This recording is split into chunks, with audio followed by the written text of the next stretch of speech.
இன்னைக்கு நான் ஒரு நல்ல ஒரு செய்தியை சொல்றதுக்காக வந்திருக்கேன்.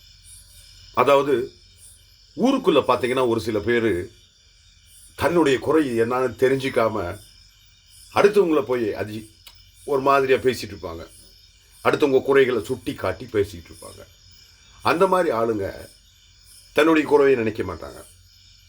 நான் சொல்றது உங்களுக்கு புரியுதா? சரி, ஓகே. நான் ஒரு கதையா சொல்லிடுறேனே, அது இன்னும் நல்லா இருக்கும். ஓகே. அதாவது ஒரு ஊர்ல ஒரு ராஜா இருந்தாராம். அந்த ராஜா என்ன பண்ணுவாரு, தினமும் காலையில எந்திரிச்சு ஜன்னலை திறந்து சூரிய நமஸ்காரம் பண்ணிட்டு தான் தன்னுடைய அன்றாட வேலைகளை ஆரம்பிப்பாராம்.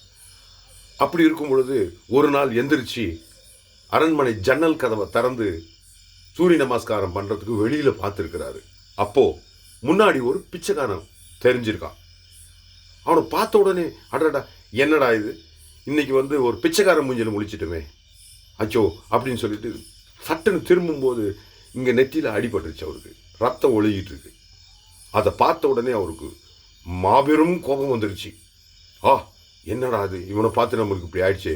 உடனே, காவலர்களே இங்கே வாங்க, அதுவும் அங்கே நிற்கிறானே அந்த பிச்சைக்காரனை போய் தூக்கிட்டு வாங்க அப்படின்னு சொல்ல, இவங்களும் போய் அந்த பிச்சைக்காரனை பிடிச்சிட்டு வந்துட்டாங்க. பிடிச்சிட்டு வந்து ராஜா முன்னாடி நிறுத்திட்டாங்க. உடனே அந்த ராஜா, பிச்சைக்காரா, உன்னை பார்த்ததுனால தான் எனக்கு இந்த மாதிரி அடிபட்டுச்சு, இப்பப்பா ரத்தம் போயிட்டு இருக்கு, அதனால நான் உனக்கு மரண தண்டனை கொடுக்குறேன் அப்படின்னு சொல்லியிருக்கிறாரு.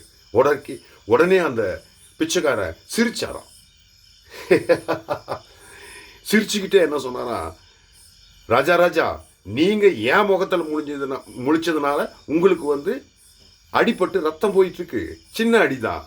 ஆனா உங்க முகத்துல முழிச்சதுனால எனக்கு மரண தண்டனை கிடைச்சிருக்குது, நான் சாக போறேன், இந்த கொடுமையை நான் எங்க போய் சொல்றது அப்படின்னு சொல்லியிருக்கிறாரு. பட்டுன்னு இந்த ராஜாவுக்கு ஒன்று புரிஞ்சிருக்கு. ஆஹா, நம்ம எவ்வளோ பெரிய தப்பை நம்ம செய்யறதுக்காக இருந்தோம். ஆகவே நண்பர்களே, அடுத்தவங்க உணர்ச்சிகளை புரிஞ்சுக்கிட்டு நடந்துக்குங்க. எண்ணங்களை நல்லதாக வைங்க, நல்லதே நடக்கும். மீண்டும் நாளை சந்திப்போமா? நன்றி, வணக்கம்.